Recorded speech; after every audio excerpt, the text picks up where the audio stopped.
এসে বলতে পারো যে ভাই আমি পড়াশোনা করেছি, আমার মধ্যে আমি কোনো রকমের গ্যাপ রাখিনি, ভাই আমার মধ্যে আমি কোনো রকমের গ্যাপ রাখিনি, যার কারণে পরীক্ষাতে খারাপ না হলেও আফসোস না হয়। ঠিক আছে, পরীক্ষা খারাপ হয়েছে কিন্তু আফসোস হয়নি, তখন বুঝবে তুমি তোমার নিজের সাথে ফাঁকিবাজি করো নাই। কিন্তু যখন যে মনে হবে পরীক্ষা শেষে যে আমি যদি আর 10টা মিনিট বা 1 ঘন্টা করে বেশি করতাম তাহলে আমার চান্স হয়ে যেত, এটা হচ্ছে নিজের সাথে ফাঁকিবাজি ভাই। ঠিক আছে, এটা হচ্ছে নিজের সাথে ফাঁকিবাজি।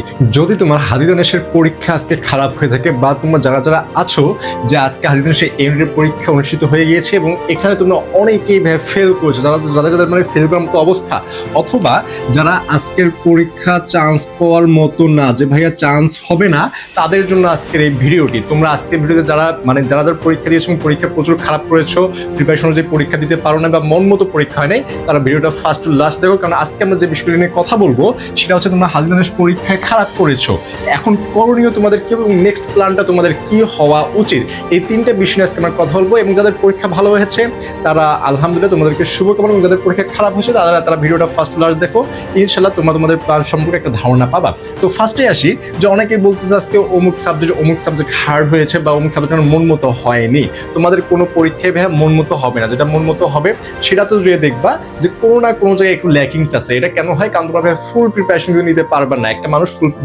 ফুলফিল প্রিপারেশন নিতে পারবে না, সেটা একটু না একটু গ্যাপ থাকবে, সেই গ্যাপ থেকে মনে হয় যে অমুক প্রশ্নটা হার্ড হয়েছে, কিন্তু ন্যাচারালি দেখা যায় কোনো না কোনো প্রশ্নটা হার্ড হবে, এটাই নর্মাল, এটা মেনে নিতে হবে।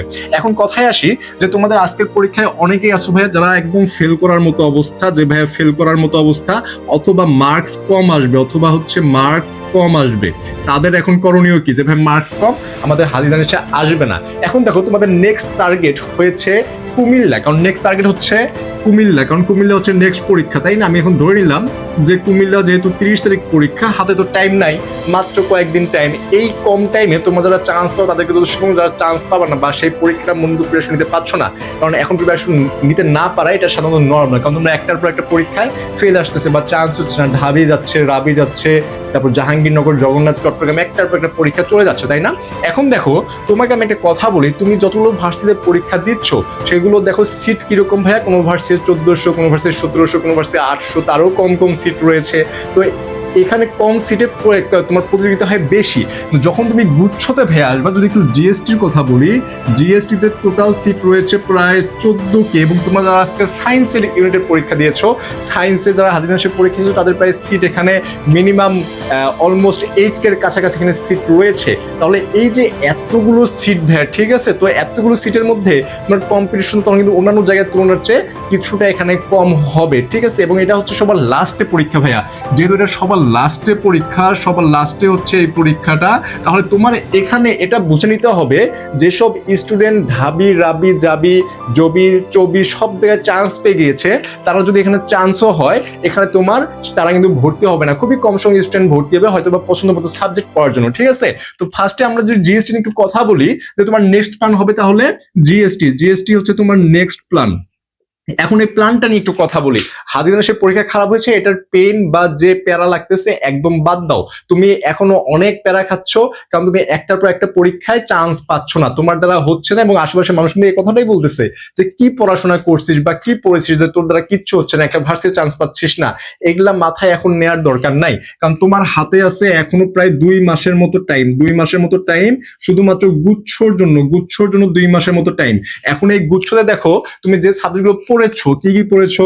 ফিজিক্স পড়েছো, কেমিস্ট্রি পড়েছো, বায়োলজি পড়েছো, ম্যাথও পড়েছো, অনেকে আবার এই দুইটার মধ্যে যে কোনো একটা পড়েছো, বাংলা অথবা ইংলিশ পড়া আছে। তাহলে এই বিষয়গুলো আমি যদি ধরি যে তোমার এখানে অলমোস্ট তুমি 70% কিন্তু ভাইয়া তুমি কমপ্লিট করে ফেলেছো, যারা এভারেজ পড়াশোনাও করেছে তাদেরও 70% হয়ে গিয়েছে। তাহলে এখন তোমার গ্যাপটা কোথায় আছে ভাই? তোমার গ্যাপ আছে এই যে এখানে, তোমার 30% ফিল আপ করতে হবে না, তোমার ফিল আপ করতে হবে জাস্ট 20%, 20 অথবা 15%, তোমার 80% আপ করতে হবে। এখন দেখো তোমার এই 2 মাসের মধ্যে তুমি যে 20% প্রিপারেশনটা গুছাই নিতে পারো, যে কোন কোন জায়গায় আমার গ্যাপ আছে, এই জায়গাটা তোমার চেয়ে তোমার টিচারও জানবে না, একমাত্র তুমি জানবে সবচেয়ে ভালো, সেই জায়গাগুলোকে ফাইন্ড আউট করা, জাস্ট সেই জায়গাগুলোকে ফাইন্ড আউট করবা। ফাইন্ড আউট করে কি করতে হবে? ওগুলো বেশি বেশি প্র্যাকটিস করতে হবে। এবং আরেকটা যেটা তোমাদেরকে সবাই সবসময় সাজেস্ট করি সেটা সেটা হচ্ছে কোশ্চেন ব্যাংক সলভ করা। কোশ্চেন ব্যাংক সলভ করা। এই কোশ্চেন ব্যাংকটা যখন তুমি খুলবা এবং প্র্যাকটিস করবা, দেখবা যে কোন টপিকগুলো টপিক ধরে ধরে দেখতে পারবা যে কোন টপিক থেকে সবচেয়ে বেশি প্রশ্ন আসতেছে, সেই টপিকগুলো তোমাকে ধরতে হবে এবং ধরে ধরে সেগুলো প্র্যাকটিস করতে হবে। যখন এইভাবে প্র্যাকটিস করবে এবং রেগুলার একটা প্র্যাকটিসের মধ্যে থাকবা, তখন দেখবে এই যে গুচ্ছর যে 2 মাস আছে না ভাইয়া, এটা হিউজ পরিমাণ একটা টাইম, এটা একটা হিউজ পরিমাণ টাইম এবং তোমার প্রিপারেশন গুছিয়ে নেওয়ার জন্য পর্যাপ্ত সময়। তোমার দ্বারা ঢাবিতে হয়নি তো কি হয়েছে, রাজশাহীতে হয়নি তো কি হয়েছে, ঢাবিতে রাজশাহীতে সবাই চান্স পাবে। ঢাবিতে তোমার সিটি ধরো আছে, আমি ধরলাম যে 2000-এর কাছাকাছি সিট আছে, পরীক্ষা দিয়েছো কত ভাই, প্রায় লাখের কাছাকাছি পরীক্ষা দিয়েছো, তাহলে 2000 চান্স পাবে, 1 লাখ তো আর এখানে স্টুডেন্ট চান্স পাবে না, যারা পড়েছো তারাও চান্স পায়। এবং গুচ্ছতে যে 14,000 যে কথা বললাম, এই 14,000 মধ্যে তোমরা যদি আমি যদি ধরি যে তোমরা 1 লাখ পরীক্ষা দিবা, তাহলে 1 লাখের মধ্যে তোমার 1 লাখের সাথে প্রিপারেশন না, বাকি যে 99,000 আছে এদের সাথে তোমার প্রিপারেশন হবে না। কেননা 1 লাখের মধ্যে তুমি দেখবা অলরেডি 60% তারা ডিপ্রেসড হয়ে গেছে, তারা হতাশার মধ্যে পড়ে গিয়েছে। আর এটা এমন একটা ভাইয়ার রাস্তা, এমন একটা জার্নি, যেখানে তুমি যে হতাশ বা ডিপ্রেশনে পড়ো, তাহলে তুমি এখান থেকে ছিটকে যাবে। এই 60%-এর অবস্থা হচ্ছে সেই রকম। তুমি এই 60%-এর মধ্যে পড়া যাবে না, তোমাকে এই 60%-এর মধ্যে হওয়া যাবে না। তুমি যদি হয়ে থাকো তাহলে তোমার জার্নি এখানেই শেষ। জাস্ট তুমি এখন যাচ্ছ, পরীক্ষা দিচ্ছ, আসছো, কিন্তু তোমার দ্বারা আর কিছু হবে না। এই জন্য তোমাকে হতাশ হওয়া যাবে না, ডিপ্রেশনে পড়া যাবে না, এবং এই 60%-এর মধ্যে তোমাকে পড়া যাবে না, তোমাকে 60%-এর বাইরে থাকতে হবে। এই জন্য যেটা করতে হবে যে তুমি জাস্ট ভাবো যে 60%ও যায়, তাহলে তোমার মানে কম্পিটিশন হবে 30 থেকে 35 কে বা 40 কে, আমি যদি ধরি 40 কে স্টুডেন্টের সাথে তোমার এখানে কম্পিটিশন হবে, ঠিক আছে। বাকি 60,000 কিন্তু এখানে আগেই মানে অটোমেটিক আউট হয়ে গেছে। এবং এই যে 40,000, এই 40,000 মধ্যে দেখবে আবার অনেকে অনেক ভার্সিটি টপ করেছে, তারা ওখানে র্যাঙ্ক করেছে, তারা সেখানেই চলে যাবে, ঠিক আছে। তো তোমার এখানে আরো দেখবে যে কম্পিটিশন কমে আসতেছে, এবং যেহেতু সবার লাস্টে পরীক্ষা, অনেকেই অনেক জায়গায় ভর্তি হয়ে যাবে। এই জন্য গুচ্ছ তোমাদের জন্য একটা স্পেশাল অফার হতে পারে, এবং একটা তোমাদের জন্য মানে পর্যাপ্ত পরিমাণে সুযোগ রয়েছে এবার গুচ্ছতে চান্স পাওয়ার জন্য।